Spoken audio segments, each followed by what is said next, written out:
good, everybody? I am back here with a brand new video, and today we are going to try to figure out if you should buy a Big Z Hades and if it is that much different than an ESP Hades. Before we get into this video, make sure you hit that subscribe button. I post disc golf content every week and we are getting so close to 600 subscribers. I appreciate all the support. Now, why you are actually here, and that is to know how the Big Z Hades flies. Is it that much different than an ESP Hades? For the longest time, I have bagged an ESP Hades. The other day, the local shop, Hazy Shade, had the Big Z Hades in stock, so I thought I'd grab one thinking that they're going to be a little bit more stable. Before we get into any flight characteristics, the Hades comes in at 12.6 -3.2, which means that it's a high-speed driver and it has a lot of turn. It's a pretty understable distance driver. So if you bag an ESP Hades and you're looking for something more stable, you might try and go pick up the Big Z Hades. The Big Z Hades, in my opinion, before I even threw it, I thought was going to be a little bit more stable. It's a lot flatter disc than my ESP Hades.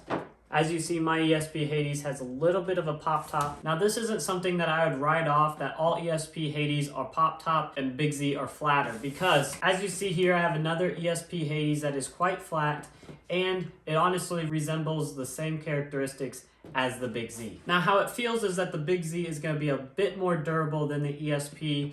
I'm not quite sure yet, considering I haven't actually had this one for too long, but my ESP Hades definitely already has some gashes in the rim, and I assume is going to beat up a little bit quicker than the Big Z. Now let's get in and see how these discs fly and how they compare to each other. We'll start with the Big Z. As you see here, I threw the Big Z on a slight hyzer, and midway through the flight, it's really hard to tell in the video, but it does pop up to flat and then continues to ride a hyzer line, getting somewhat of a big skip, which you can expect with a distance driver. Thrown flat, the discs seem to want to ride right about the middle of the flight, maybe a little bit before the middle of the flight, and at the very end have a slight finish, just about how you want to see a Hades fly. Moving on to the ESP Hades, my first throw right after I threw the Big Z, I threw the ESP on a slight hyzer and it flipped up immediately and went right, finishing way off to the right. It's very hard to see in this clip because I didn't think it was going to turn that much.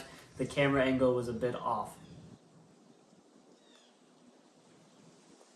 Next up, I threw it flat. And as you can see, I personally think it's a bit less stable than the Big Z, and it's not fighting to finish as hard as the Big Z was. Now, both discs do seem to fly pretty close to each other, except for the fact that I felt like the ESP didn't want to fight as hard out of its turn to actually come back and finish to the left.